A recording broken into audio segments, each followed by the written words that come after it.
Hey, it's Coach Keisha Austin, and I am doing this series on gaining, sustaining, and maintaining your confidence in your 30s. I've been doing this coaching thing for a while now, and I coach women between the ages of 25 and 38, 39. And what I'm finding is a lot of women who have been in their 20s, of course, take what they have done or have not done onto that third decade of life. And what that does is it can produce a lot of resentment, the feeling of defeat, the feeling of feeling like you're behind, feeling like you're unmotivated, and all of those things affect your confidence. You know, if you don't achieve every single thing that is on that checklist by the time the clock strikes 12 a.m. on your 30th birthday, all of that negative, ill, brewing feeling comes out, and it will definitely affect your confidence. So let's talk about ways to start the journey of gaining, maintaining, and sustaining long-term confidence. All right, one of the first things that we need to do on this journey is take a realistic approach in determining where we are currently.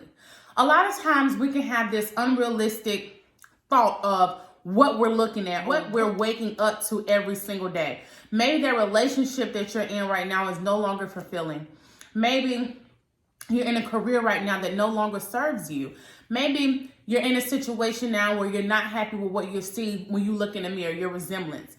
All of those things are within your control to change.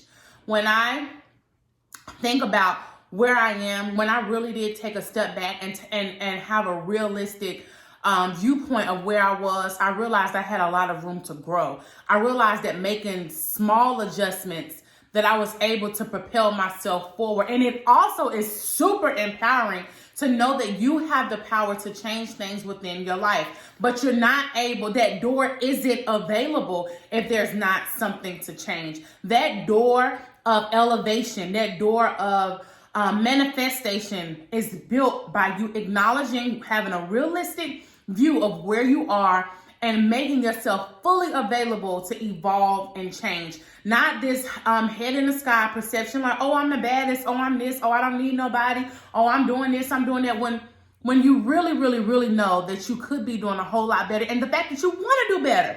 Let's have that real conversation with yourself so that you put yourself on the foundation, both foot on the ground, to stand on where you are so that you're able to move forward to where it is that you want to be. Number 2, who you are. Who are you? I know for me, every single year on my birthday, it never fails, I change. I'm not the type of person who changes on New Year's Eve or when summer comes. No, I change every year on my birthday. And I can tell you, my taste in food has changed, my taste in music has changed, the things that I like to wear, the type of cars that I like, everything, the type of purses that I like, everything has evolved over the years. And it's because I have been willing to make that movement and that change and flow and allow myself to evolve to something new and fresh. One of the things that I can tell you for sure, if you have people around you who have been around you for a long time and they have not made many changes in their life, I'm more than confident that there is change brewing deep inside of you that you haven't fully stepped into yet, because of the backlash or the ridicule that may come from the people who are around you and what they may think of the things that truly make you who you are. For instance, if you've always been around people and y'all used to club and do this and do that, and you've evolved from that, 9 times out of 10, you have not fully expressed it. You may still go out, may not have a good time. You may listen to that music from that artist. You listen to it when you're with them. You hear it on the radio, but it's not something that you rush and download like you used to. Type of clothing, maybe it's something that you have moved away from. And you and that person may still go to those type of stores and you're looking through the racks and you're like, oh, I'm just here with my friend because I don't really find these clothes cute anymore. Those type of things need to be addressed in this process. Who are you?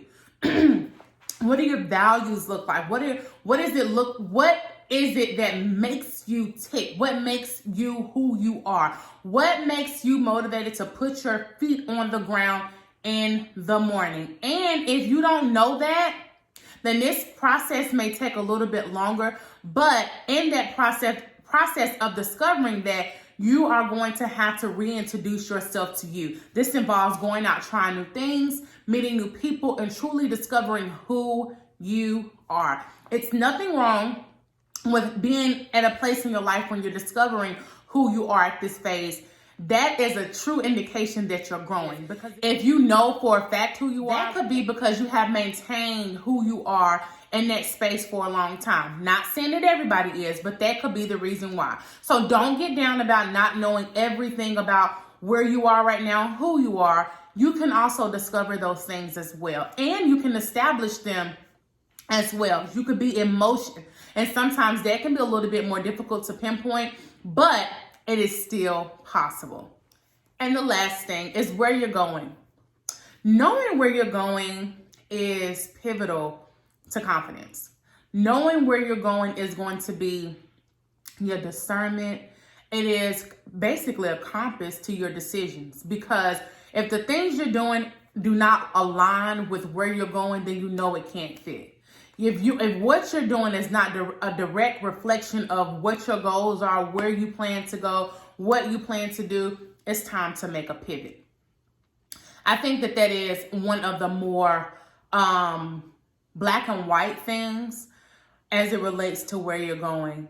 Because one, when you know where you're going, that is the boldness that comes with your yes and your no, or maybe even sometimes a maybe, but for sure, your yes and no's will become stronger when you know where you're going. And the bonus. Now, the bonus is address once you've already addressed the other 3 items. Where you are, who you are, where you're going. The last is who's going with you. And I say this is a bonus because we love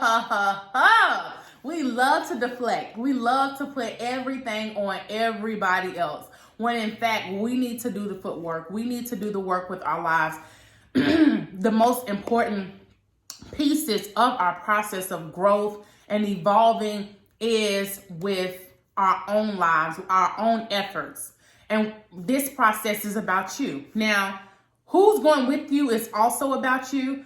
But when you know who you are, when you know where you are, you know who you are, and you know where you're going, you're able to answer this question and be more sound and secure about your answer. And what I mean by where you're going, do you want to have children? If you have grown children, are they going to go on this journey with you? If you are with somebody currently, is that person going to move on to the next phase of life with you? If you don't have children, but you want to have children, what does that look like for you? Those options have evolved like crazy during the last decade. What does that look like for you? Again, when you're thinking about who's going with you, what does that process look like, where you may have to transition from those relationships, friends, colleagues, the company that you work for, perhaps. Who's going with you? You are able to make, again, a sound decision once you've addressed the top 3 items. I hope that this video blesses you, and I hope that you are a part of this series going forward with how to maintain, sustain, and gain self-confidence in your 30s. I'll talk to y'all later. Take care.